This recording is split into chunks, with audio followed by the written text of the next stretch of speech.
Dès le début de sa carrière, Lionel Messi était incroyable. Il attirait déjà l'attention des entraîneurs et des joueurs à l'âge de 17 ans. Le 16 octobre 2004, Messi fait ses débuts en championnat avec les Blaugrana portant le numéro 30. Le reste appartient à l'histoire. Qui aurait deviné que ce jeune et petit homme deviendrait le meilleur joueur du monde? Ronaldinho sans doute.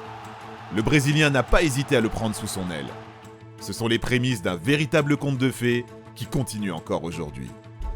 Avant d'aller plus loin, n'oubliez pas de vous abonner à notre chaîne. Nous publions des vidéos tous les jours.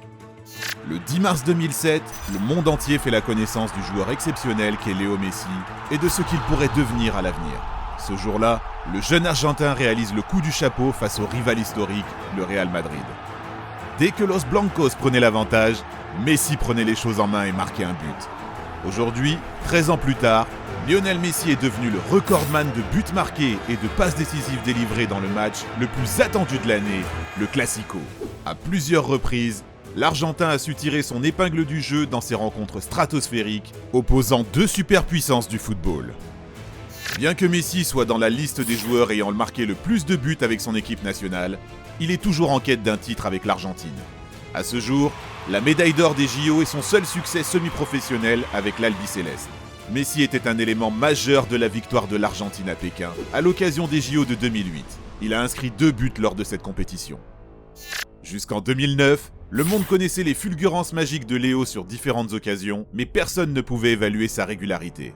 Cette année-là, Messi devient le joueur clé d'un Barça qui remporte 6 trophées en une seule année. Avec une facilité déconcertante à scorer, l'année 2009 de Léo Messi est couronnée de succès. Pour la première fois, une équipe réalise un sextuplé. Il inscrit son but préféré de sa carrière en finale de Ligue des Champions. Toujours en 2009, Messi remporte son premier ballon d'or, premier d'une longue série. Messi a remporté 5 titres majeurs avec le Barça en 2011. Dans toutes ces compétitions, l'Argentin a été une pièce maîtresse du Barça. En demi-finale face au Real Madrid, il a inscrit un des plus beaux buts de la Ligue des Champions 2011, en dribblant toute la défense madrilène et finissant avec son mauvais pied. Il était le meilleur buteur de la Coupe aux grandes oreilles, soulevée la même année par le Barça. Messi remporte aussi la Liga, la Coupe du Monde des clubs et les 2 Supercoupes. En 2011, il gagne son 3e ballon d'or consécutif. En termes de stats, Messi était juste inarrêtable en 2012. Aucun autre joueur de toute l'histoire n'a atteint un tel niveau.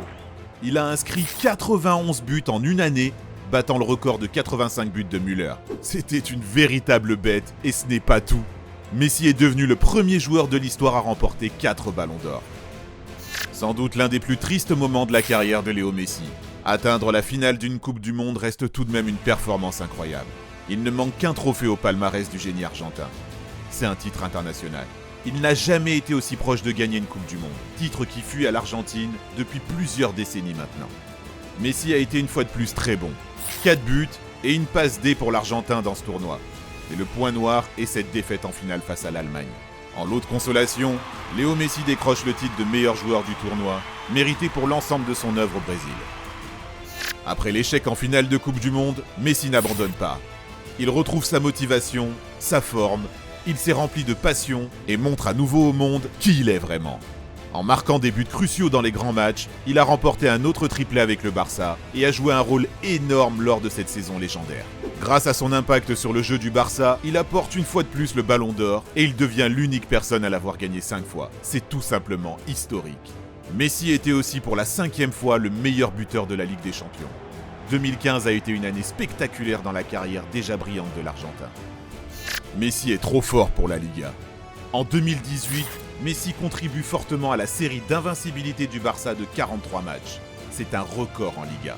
Il gagne aussi la Coupe du Roi un peu plus tard, complétant une nouvelle fois un doublé national. Messi a été brillant puisqu'il a remporté en 2018 son 5e soulier d'or européen. L'Argentine a pu participer à la Coupe du Monde 2018 en Russie grâce au triplé du génie argentin face à l'Équateur. Messi ne connaît pas de baisse de régime et reste à chaque saison au-dessus du lot. C'est devenu habituel maintenant. Malgré ses 33 ans, Messi surpasse toujours les autres joueurs. En 2019, quand tout le monde pensait que Messi ne gagnerait plus de trophées individuels majeurs, il remporte son 6e ballon d'or. Il gagne aussi son 6e soulier d'or européen, son 3e consécutif. 6 était le chiffre chance de Messi en 2019. Cette année, c'était un phénomène absolu, réalisant d'incroyables performances en Ligue des Champions. Il a aussi gagné la Liga en 2019 pour la deuxième fois de suite, portant ainsi à 10 le nombre de Ligas remportées au total dans sa carrière. Guardiola disait « N'écrivez pas sur lui, n'essayez pas de le décrire, juste regardez-le ». Quel est votre souvenir préféré de Messi? Faites-le nous savoir en commentaire. N'hésitez pas à nous dire quel top souhaiteriez-vous voir débarquer sur la chaîne. N'oubliez pas de partager la vidéo à vos amis. Sans vous, nous n'existons pas. Donc un grand merci et à très vite pour une prochaine vidéo. Ciao ciao.